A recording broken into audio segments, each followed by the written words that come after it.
Imagine pouring your heart, soul, and every last pound into building a business, only to wake up and find a £50,000 bill from the government staring you in the face. It sounds unreal, yet this is the harsh reality now confronting many business owners across the UK. One of them, Nick Evans, a landlord and hotelier who spent the last 5 years growing his business from scratch, is speaking out. His progress, already battered by global crises, is now facing a new blow, this time from Chancellor Rachel Reeves' latest budget. Following the autumn announcement, employers like Nick are grappling with a hike in the national insurance contribution, up from 13.8% to 15% as of April. What may seem like a small percentage shift on paper is, in practice, a crushing burden for those trying to sustain local jobs and businesses. For Nick, the timing couldn't be worse. He hasn't yet turned a profit in 5 years of running his pubs and hotel. The pandemic left a trail of losses, and then came skyrocketing energy prices. At one point he was paying nearly 75p per kilowatt-hour, with annual energy costs now exceeding £100,000 for his hotel alone, and around £50,000 for both pubs. That's 10 to 11% of his entire turnover. Now, with the new national insurance threshold slashed from £9,100 to £5,000, every employee is set to cost him an extra £615 a year. With 33 staff, some full-time, others part-time, the cost quickly adds up. And that's before even factoring in the 1.2% hike in contributions. For part-timers working 20 hours a week, the increase feels punitive. Then there's the looming reform of workers' rights. From day one, new hires will have extended protections, making it difficult for employers to assess commitment or performance before being legally bound. Nick says he's already had to let go of his head of HR, a difficult redundancy that now leaves him handling employment law himself. To stay afloat, he's resorted to payment plans with HMRC just to manage VAT, national insurance, and pay, moves he doesn't take lightly. He's also been forced to inject personal loans into the business repeatedly. These budget changes are pushing small businesses like his to the brink, raising the question, is there any incentive left to hire people, invest, or even keep going? For sectors like hospitality, still limping from COVID-era damage, this may be the final straw.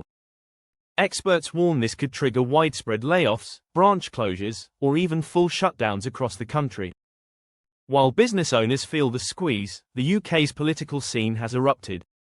What was meant to be a quiet set of local elections has turned into a political firestorm. Sir Keir Starmer's Labour Party, despite being in government for less than a year, is already on shaky ground. Reform UK, once dismissed as a fringe movement, has exploded onto the national stage. They didn't just win a few seats, they redrew the political map.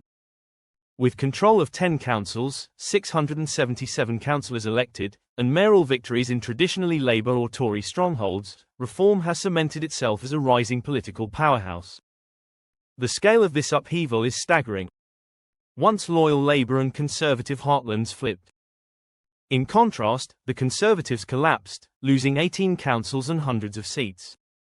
Labour, while spared total disaster, failed to capitalise, losing 189 council seats and missing the opportunity to claim clear momentum. Starmer's image as a calm, steady leader is beginning to fray. Behind the scenes, whispers of frustration and internal dissent are growing louder. Reform's rise isn't just about protest votes. It's about dissatisfaction with the entire political order. Voters are fed up with the same tired promises, rising costs, deteriorating public services, and a sense that no one is truly listening. Reform leader Nigel Farage, once ridiculed, is now being discussed as a genuine contender for national leadership.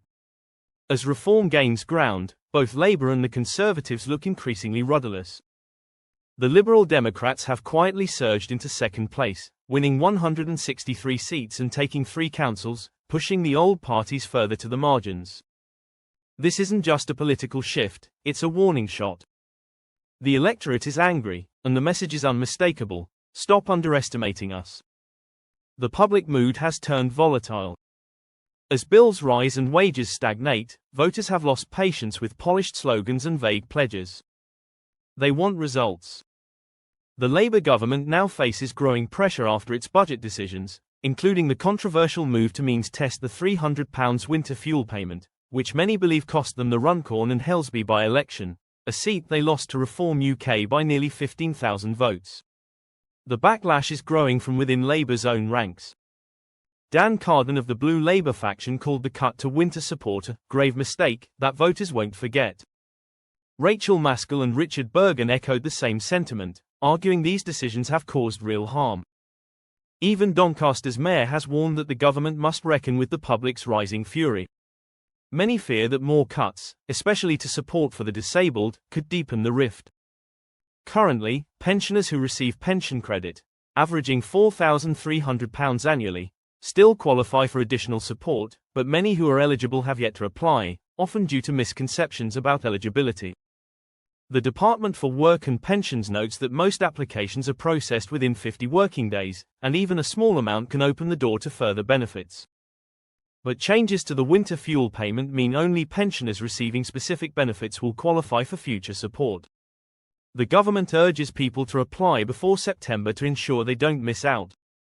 Despite all this turmoil, the Prime Minister has ruled out any swift policy reversals. Speaking after the election results, he acknowledged the disappointment but insisted he never promised to fix the country overnight. Still, voters may not be willing to wait. With trust collapsing and anger mounting, this may be just the beginning of a much larger reckoning. What do you think about everything going on? Let us know in the comments. And if you found this video insightful, be sure to like, subscribe, and stay tuned for more.